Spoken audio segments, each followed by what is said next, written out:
Hello and welcome back to On the Workbench. Today I've got something a little different for you here. I've got a set of toy dinosaurs, and you're probably asking yourself, why in the world is he showing us toy dinosaurs today?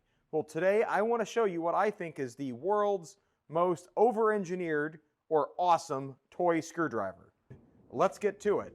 So this set of toys here goes for about 10 to 15 bucks. There's a couple different manufacturers that produce them.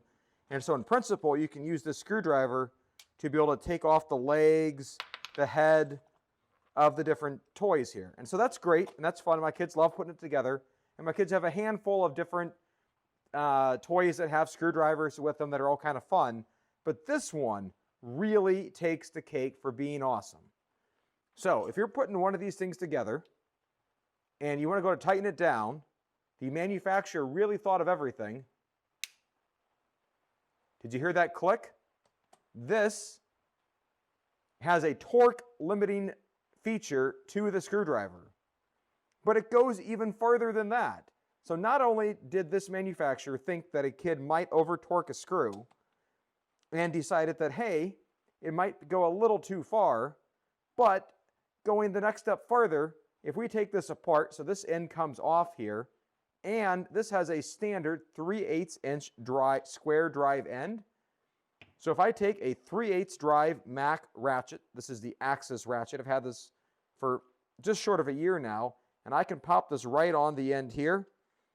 Now obviously with the Mac here, I don't get the torque limiting device, but now I can use this bit to be able to work on the kids' dinosaurs. Or because this is 3/8 drive, I could take a 3/8 drive 10mm socket, and then I could also get this on here, sort of. It's a little bit tighter on this end. And then use this to be able to tighten something down with a torque limiting device on the end. So the torque on this driver here is somewhere clearly in the inch-pound range.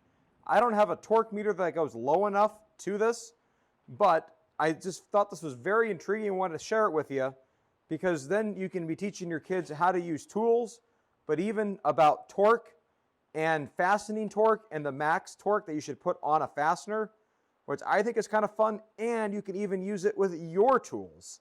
And so I just thought this would be something fun to share with you guys today. This was a feature that had gone ignored and missed by me for a while, that I had just kind of not really paid that close of attention to what I thought was a basic kid's toy screwdriver. But I've got to tell you, this is really fascinating the more I look at it.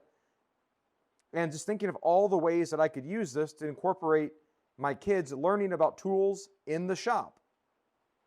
Here's my socket on an extension. Pop this off, and then all of a sudden I can put this in here like this. And again, the options are infinite.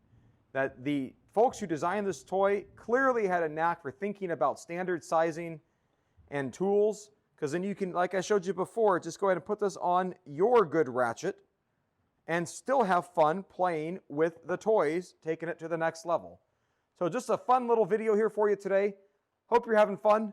Have a great week, and I'll see you soon. Bye.